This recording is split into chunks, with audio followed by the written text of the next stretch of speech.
이대로라면 정말 중국이 무너질 수 있다. 중국이 지금 살려달라고 절규하고 있는 이유. 다이 시진핑의 절규라 부를 만합니다. 지난 17일 CNN의 보도에 따르면 중국 시진핑은 세계경제 포럼 WEF 연차 총회의 다보스 어젠다 연설에서 미국의 금리 인상 추진에 대해 우려를 나타내며 미국이 금리를 올리게 되면 이는 글로벌 금융 안정에 위협이 될 수 있어 개발도상국들에게 심각한 피해를 줄 수 있다고 말하였습니다. 여기서 시진핑이 개발도상국이라 지칭하는 위협의 대상자는 다름 아닌 지들 중국인데요.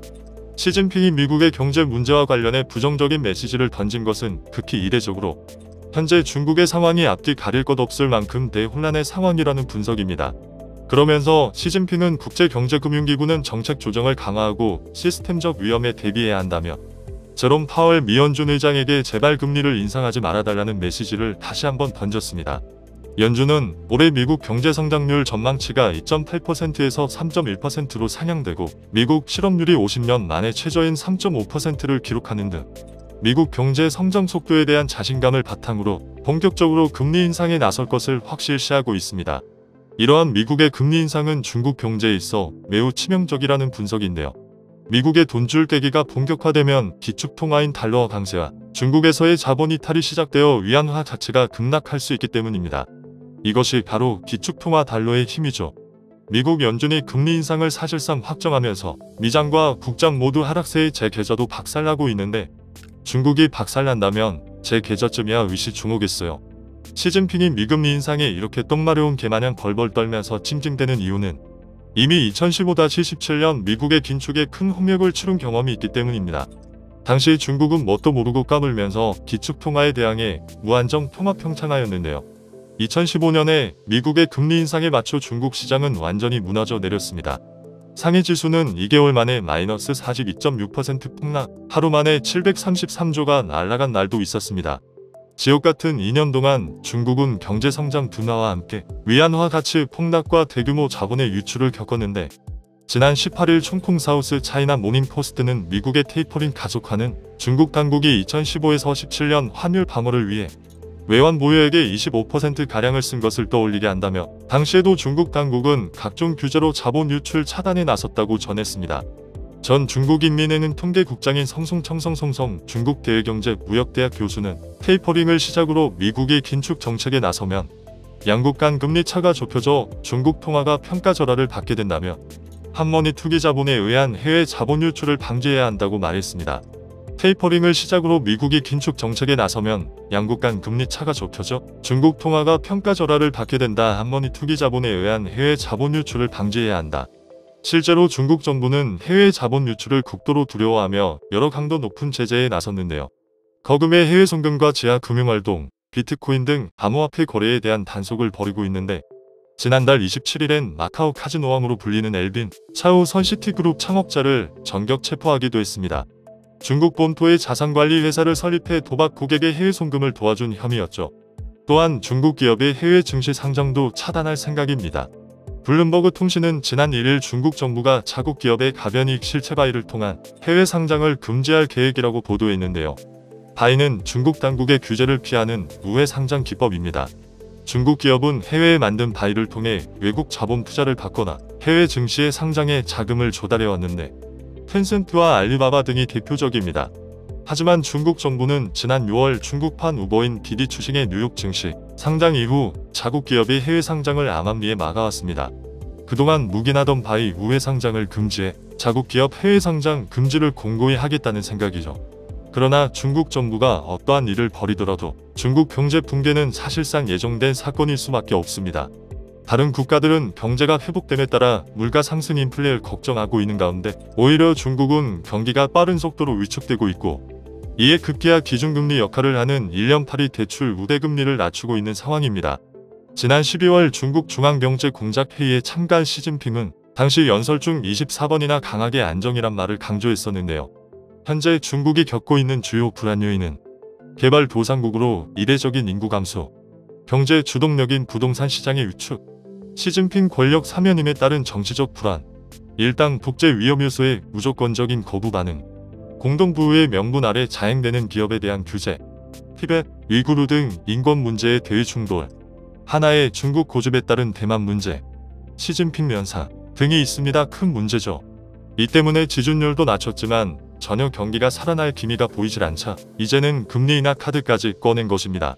문제는 내년 미연준의 금리 인상 예상에 맞서 전 세계가 테이퍼링, 즉 긴축에 들어갔는데 중국만 거꾸로 돈을 풀고 있는 상황입니다. 돈을 풀 수밖에 없을 만큼 중국 경제가 심각하다는 것을 반증하는 거죠.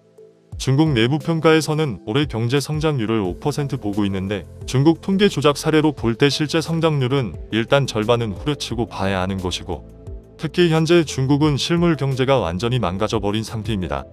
중국은 2015년의 망신을 또 다시 당하지 않기 위해 최근 몇 년간 미국이 돈 풀 때 오히려 긴축 들어갔고, 이에 경제가 망가지기 시작하자 다시 지속적인 통합 팽창으로 시장에 돈을 풀려고 하는데, 하필 그 시기가 현재 미국 금리 인상에 맞물려 있게 된 것입니다. 이번에도 타이밍이 어긋났는데 알고서도 당하게 생겼죠.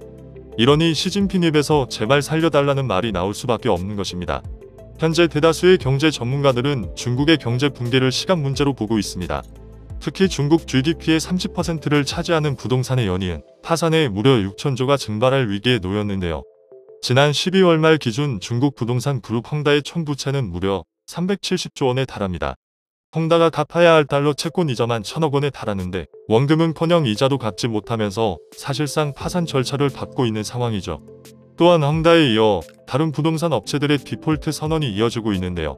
BBC 보도에 따르면 중국 부동산 업체 양광양광백은 6일 공시를 통해 회사채 원금과 이자 상환이 불가능하다고 밝혔고, 다른 부동산 회사인 차자오에가광업도 오는 7일 4억 달러의 채권 만기가 도래합니다. 하나이 홀딩스 포괄범의 공고와 텐당그룹 천방집단 등 8개 업체도 작년 달러채 디폴트를 선언했고, 작년 한 해 300개가 넘는 기업들이 줄 파산하였습니다. 축하합니다. 여기에 부동산 거래마저 줄었는데요. 중국 100대 부동산 개발업체의 신규 부동산 판매액은 1년 전보다 37.6% 줄어든 7,508억 위안 약 139조 원에 그쳐 5개월 연속 감소세를 보였습니다. 중국 국내 총생산에서 부동산이 차지하는 비율이 30%에 육박하는 만큼 중국 정부가 부동산 업체의 파산에 제대로 대처하지 못할 경우 경제 붕괴는 가정이 아닌 현실이 될 수 있어 보입니다. 이런 상황 가운데 최근 예멘 반군이 UAE 석유시설을 파괴하자 그 불똥이 중국으로 튀겼다는 분석이 나와 화제인데요. 로이터 통신 등 외신들은 17일 아랍에미리트 국영통신을 인용해 이날 무사파 산업지역의 아부다비 석유공사 아드노크 연료 저장시설 부근에서 3대의 연료 탱커가 폭발해 3명이 숨지고 6명이 다쳤다고 전했습니다. 사건이 발생한 뒤 예멘 내전에서 아랍 동맹군을 이끄는 사우디아라비아는 후티 반군이 점령한 예멘 사나 공항에서 다수의 무인기가 출격하는 것을 확인했다고 밝혔는데요. 후티 반군의 대변인도 아랍에미리트 깊숙한 곳에 대한 군사작전의 자세한 내용을 곧 발표하겠다며 이번 공격이 자신들의 벌인 것임을 분명히 했습니다. 사우디와 아랍에미리트 등 순위파 왕정 국가들은 2014년 본격화된 예멘 내전에 개입해 이란이 지원하는 시아파 후티 반군과 대립하고 있는데, 현재 내전은 시아파 종주국 이란과 순위파 이슬람인 아랍에미리트, 사우디 등이 다투는 대리전쟁으로 발전한 상태입니다. 그런데 말입니다. 이번 공격의 여파로 중동 정세의 불안정성이 다시 부각되면서 국제유가가 큰 폭으로 급등하였는데요. UAE와 사우디아라비아의 유전이 후티 반군의 추가 공격에 파괴되지 않을까 하는 걱정에 국제유가가 폭등하였는데, 기름값이 오르면 미국의 소비자 물가도 자연스레 따라 오르게 되고, 미 연준은 이 소비자 물가를 잡기 위해 더 빠르게 양적 긴축을 시작해 금리 인상 속도도 빨라지게 됩니다. 또 중국만 똥물 튀긴 거죠.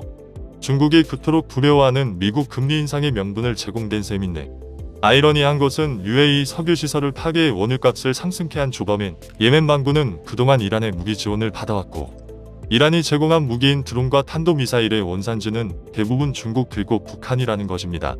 하여간 중국은 자기 손으로 자기 목을 치는 데에 탁월한 재주가 있습니다. 자충수의 달인 시진핑 핑핑이 하고 싶은 것 아예. 한편 중국의 부동산 몰락으로 하루아침에 거주할 집을 잃어버린 중국인들을 위해 중국인 전용 7성급 호텔이 만들어져 화제가 되고 있는데요. 이상으로 리얼리즘이었습니다. 여러분의 생각은 어떠신가요? 현명하고 지혜로운 여러분의 의견을 지금 댓글에 남겨주세요. 감사합니다. 다음은 관객들의 댓글입니다. 정말 팩트 기반의 창의적이고 기발한 위트가 시원한 웃음을 짓게 만드는 하루의 마무리 리얼리즘 사랑합니다. 그리고 김철근님 삼행시 고정해 주시길 제안드립니다. 이때까지 나쁜 짓만 해가지고 세계 경제를 어렵게 만들어 놓고 지금 살려달라고 하면 말이 되냐?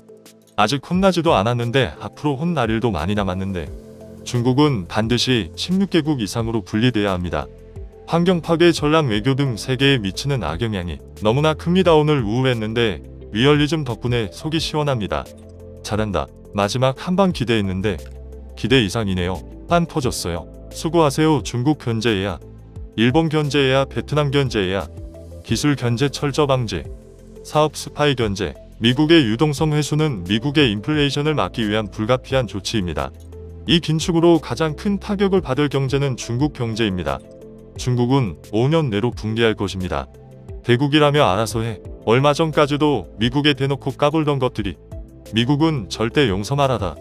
저것들은 와해시켜서 아예 밑바닥부터 근본을 깨닫게 해줘야 한다. 벌써 많이 기울었어요. 우리나라도 공자학원 빨리 없애야 돼요. 요즘 리얼리즘님 덕분에 크게 웃을 수 있습니다. 감사합니다. 중국 망하면 내가 리얼리즘에 후원금 조금 하겠습니다. 키읔 한마음으로 바라고 바래요. 진핑이 덕분에 중국이 잘 망하기를. 진핑이가 말하는 것을 반대로 하면 세계가 평화롭다. 중국의 붕괴는 계속될 수밖에 없어 보이네. 까불다가 제대로 큰 코 다치는군. 옛 러시아가 왜 붕괴되었는지도 있고 중국몽이라는 허망한 꿈으로부터 시작해서 깨몽으로 끝날 상황까지 가겠군. 자업자득, 겸손하고 베풀 수 있는 진정한 강국만이 돼야 오래 살아남는데 아주 멋진 기사입니다. 리얼리즘의 통쾌한 멘트와 폭넓은 지식에 기분도 좋아지고 배울 것도 많고 암튼 훌륭한 채널입니다.